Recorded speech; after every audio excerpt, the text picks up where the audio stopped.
Hello, amazing souls. Today I want to talk about grief and your loved ones. So, grief is one of those things that is intense. We all grieve differently. There is no right or wrong way to grieve, there is no time limit on grief. However, there comes a time when we have to work through it.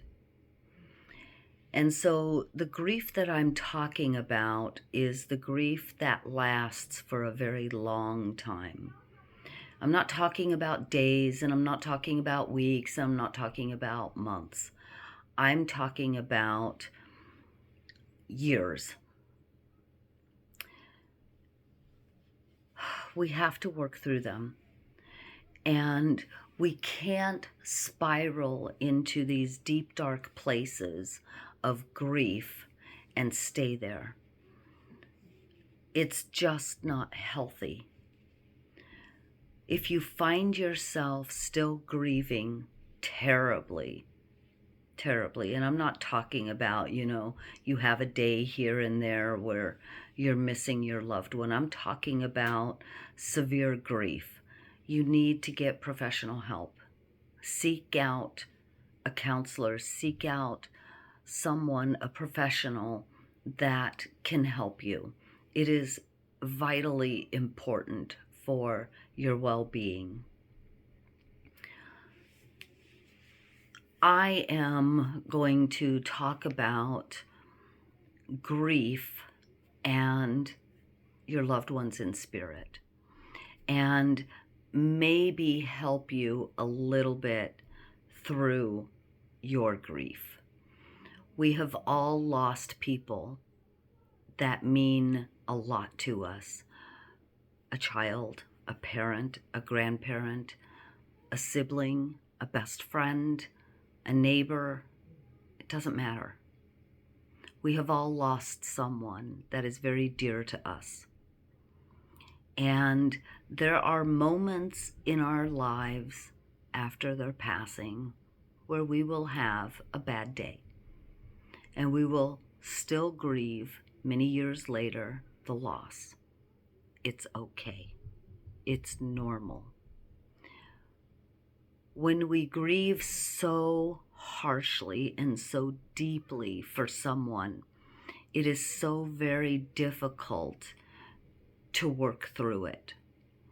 Holding on to that pain, their passing, the fact that they aren't here in the physical.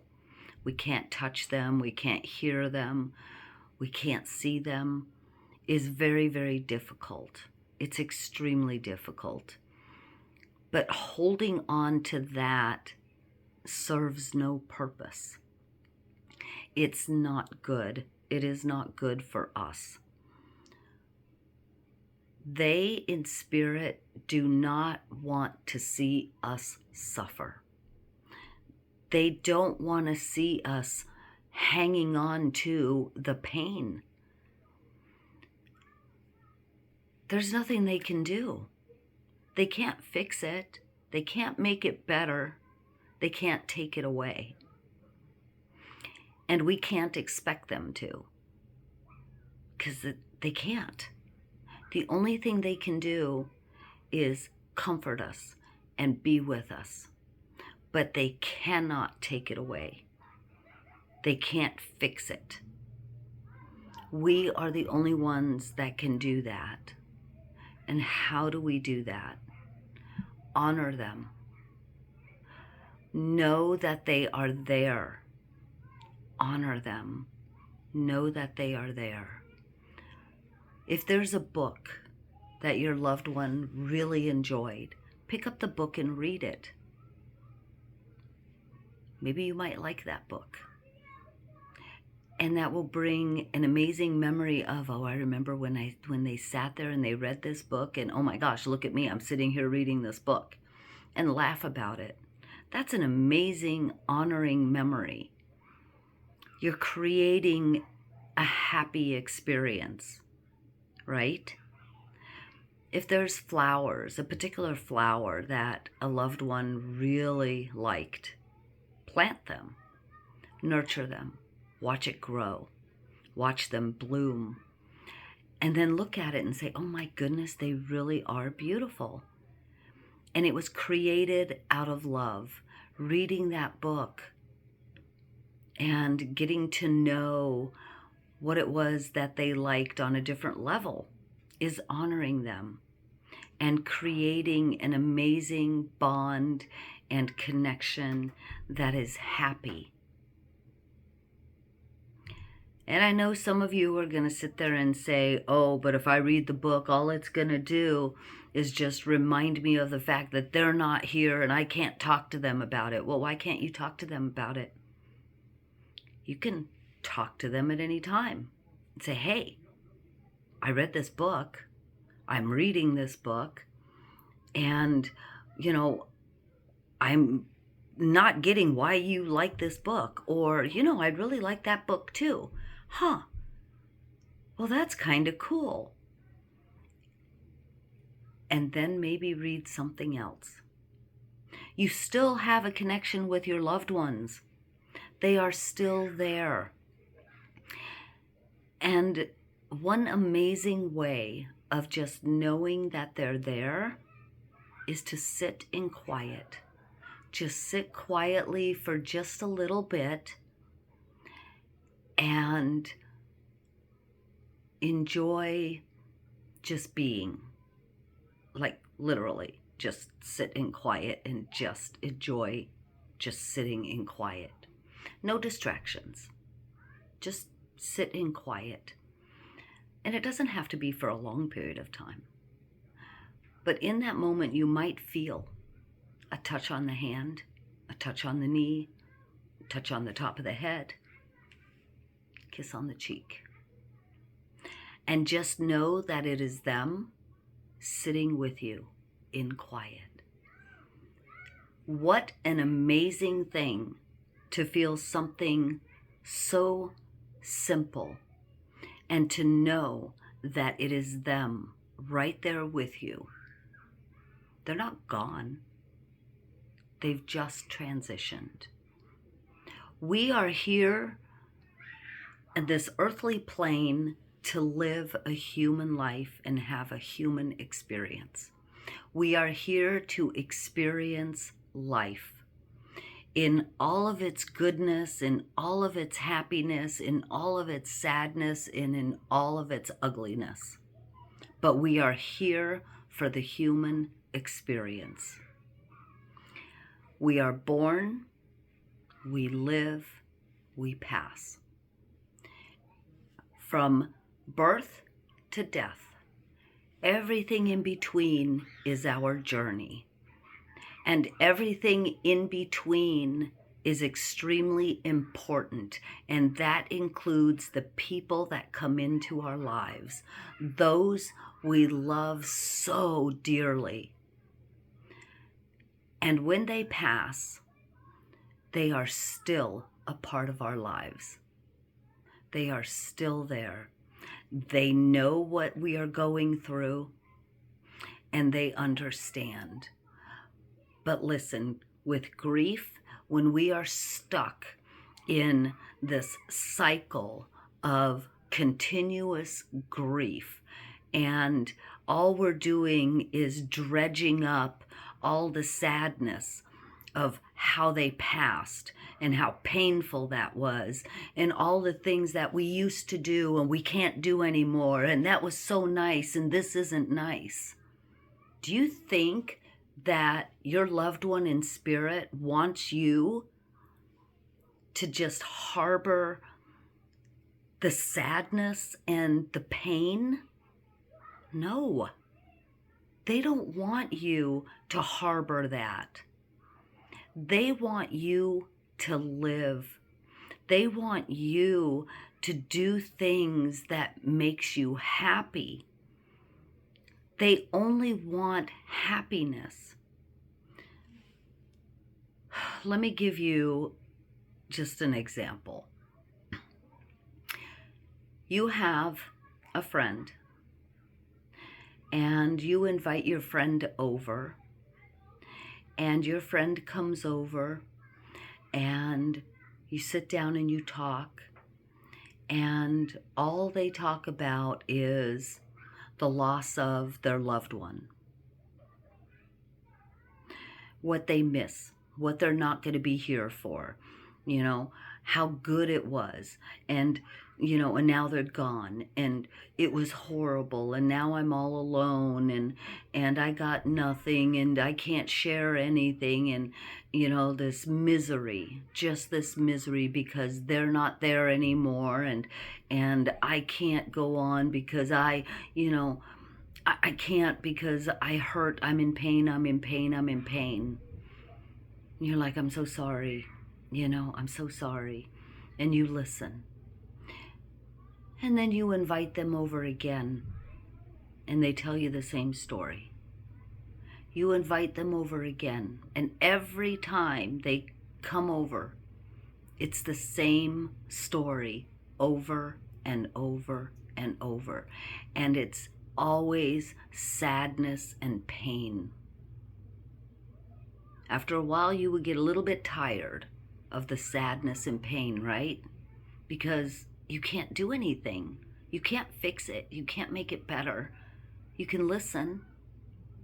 And you've listened, and you've listened, and you've listened. And you're just like, oh my goodness, I don't know what to do. I'm here for you, but I don't know what else to do.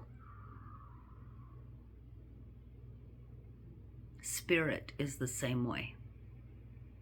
They listen to you, rehash the pain of their passing over and over and over and over.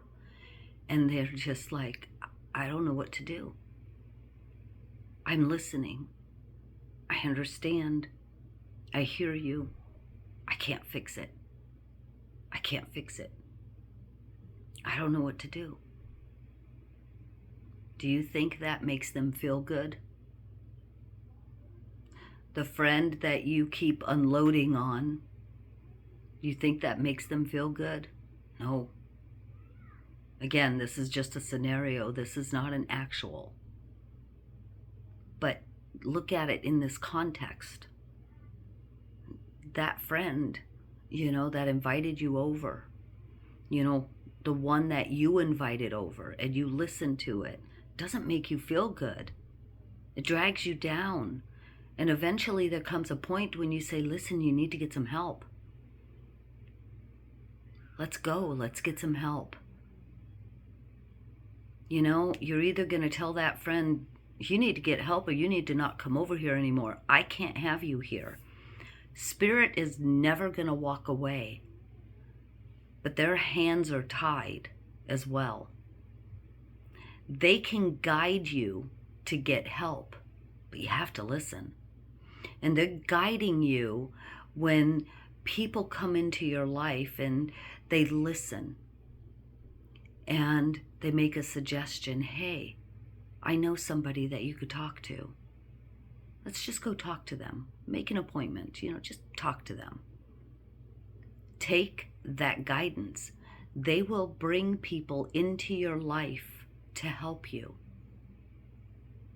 They can't do it themselves, but they are going to guide you. They still love you, but they want you to live and be happy and create new memories, better memories. Honor them. If you have children with your departed loved one, how about embracing the joy of the children, the family? Because your loved one is a part of that. That is a part of them still alive. Your friendships, your best friends, their families. And if you don't know their families, it's okay, because you probably have something from them, a gift they gave you. Maybe it's music. Maybe it's a little statue. And you can look at it and laugh and say, oh my goodness, I remember when I got this. There's a story behind this. And maybe it's a humorous story. Honor them. They are a part of your life still, right there in that little object. They are still a part of your life. We don't get rid of the memories. We just want to work through the pain. And the pain will subside. Look at grief a little differently. Look at spirit a little differently. They're not gone. They're still there. They're just in a different form. Give them some quiet time. Sit quietly. Give them a little bit of time with you in quiet. Don't dredge up the past, what you don't have, what's gone. That's in the past. They were in the past when the person was still alive. So create new. They're still going to be there. They are still a part of the celebrations. It's really important to understand that the grieving process is different for everyone. I'm not saying it's easy at all. I am not saying to discount it.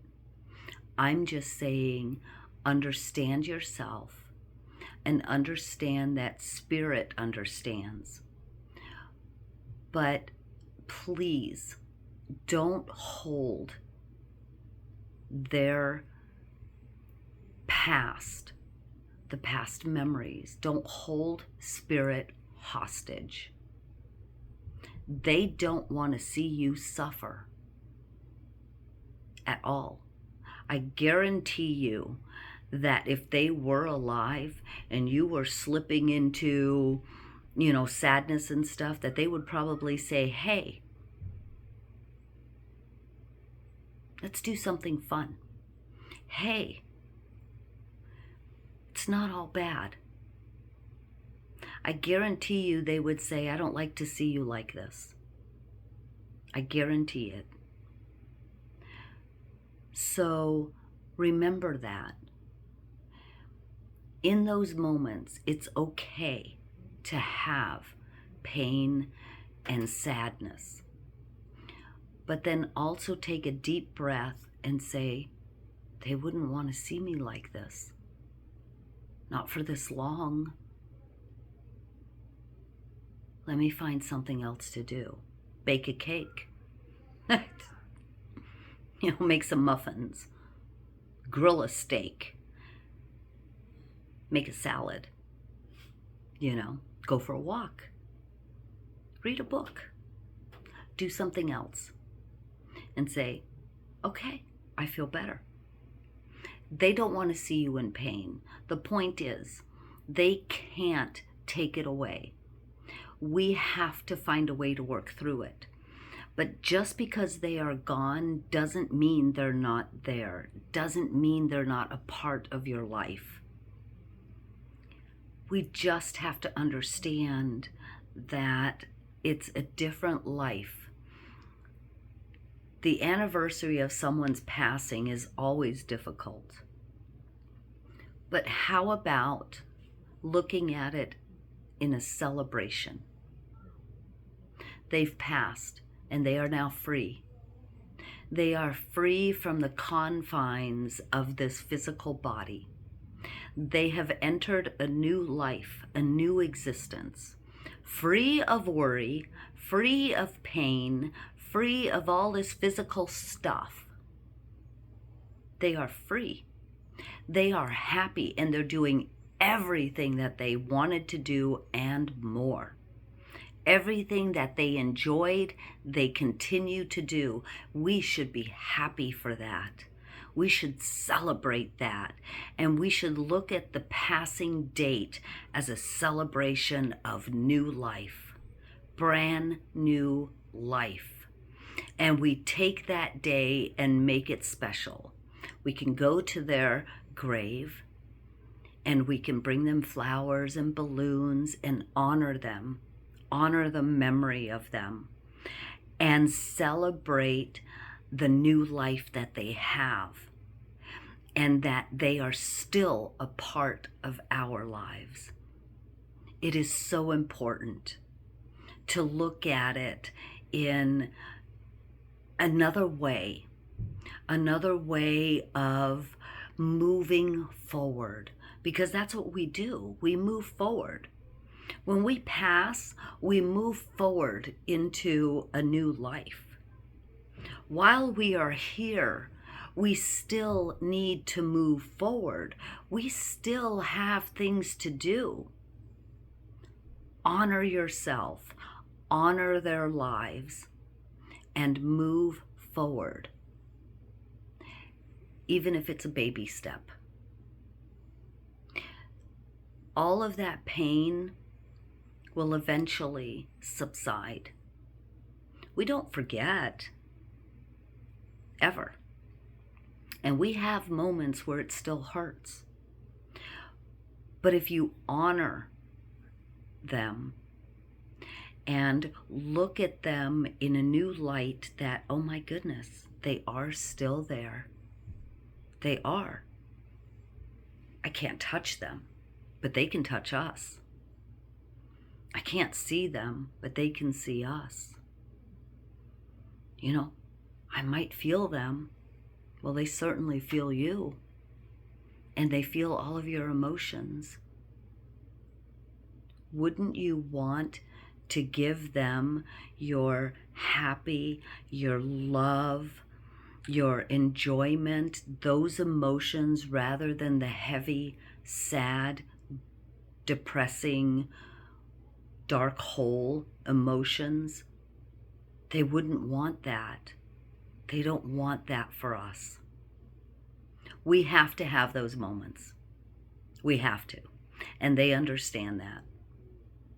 And in those moments, those are moments that we cherish as well, because we're human. It's what makes us human. But those are moments that are just for us. It's not for them. We don't cry because they're gone. We cry because we don't want to let go. We are the ones that have the difficult time, not them. We don't want to let go. They have let go. They've let go. But we won't let go. We don't want to move forward. We don't want to stop hurting. But they have. So look at it in a way that, if they're not hurting, why should I? They're not in pain. Why should I be in pain? They're happy, I can be happy. And in that happiness, it's a together happiness. Because not only are you happy, but so are they. They are just as happy and happy for you. So it's okay to hold on to them. It's okay to remember and to grieve. Just don't hold it hostage. Don't hold it hostage. Work through it. Work through it and understand it is part of the human experience, and they are still there. They are still there loving us. They are still there guiding us. They are never, ever gone. They are never, ever gone. I hope that this has helped just a little bit. There's a ton more that I would say. And There's a whole lot more that I would express, but I think for now, this is enough. And you don't have to agree with me. It doesn't matter. And you don't have to understand. It doesn't really matter. You just need to know that your grief is normal.